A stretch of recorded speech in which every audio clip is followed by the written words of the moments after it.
Are we on the air? Yes, you are. Ian Kamau, he made a comment on one of his records talking about rappers still rapping about rap. Yeah.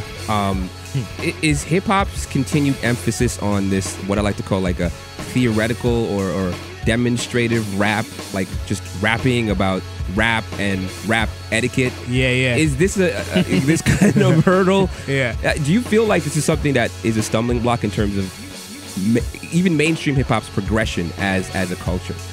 I think so. I think, like, to some extent, you kind of have to... It's not necessarily a stumbling block, but I think you have to understand it, like, the context of it, right? Like, this instrumental is playing right now. I rap on it for 4 minutes about I don't even really know what. Right. But it's like, you gotta... See, I was going to say, because, you know, Shad goes in sometimes. I go in sometimes, too. Yeah. You know what I mean? But it's like... But yeah. It's just understanding the context of it. It's like, for me, when I do it because it's, like, it's fun and it's exciting and it can be... It can be interesting and inspirational to see someone just go out and show off and display skills. Like, that's, but that has its place. And just to understand what it is. I even have a line in this song where I say, like, I hope I ain't boring when y'all rapping about rap. But the only thing I love more than rapping is napping, and I know nobody want to hear me rap about that. You know, it's just like you know, you got to understand what it is and, like, put it in its context and not spend 30 tracks doing it or something. And the thing is, I try to compare hip hop to other genres, right? And you know, you don't hear Broken Social Scene doing a whole album talking about real indie rock or talking about, you know, the way that you need to spit on the mic. I'm saying, like, obviously you have to defend the culture at some point and talk about it, and I think that's what interviews are for.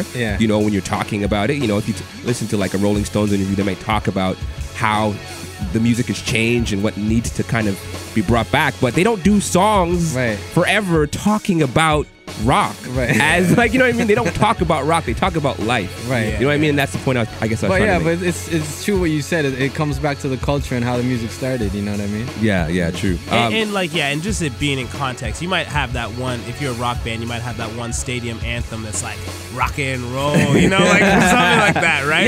But if you spend a whole album doing that, like, people are like, what is this? Like, yeah. On the topic of rap, I mean, and this is where we're going to talk about a lot of rap.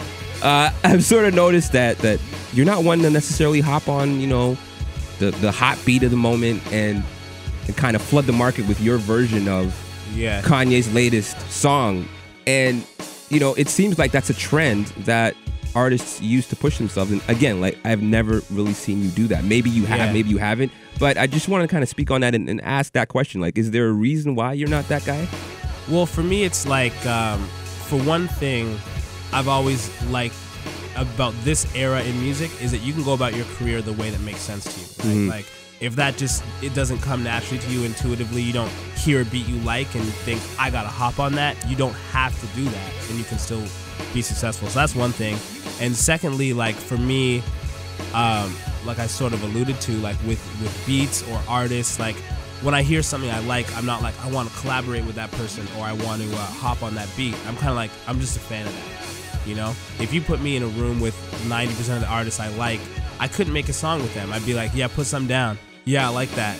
Let's leave it like that, you know? Like, you know, my first instinct is not like I want to collaborate with you. It's just that I'm just a fan. I just want to hear the rest of your record or whatever, you know?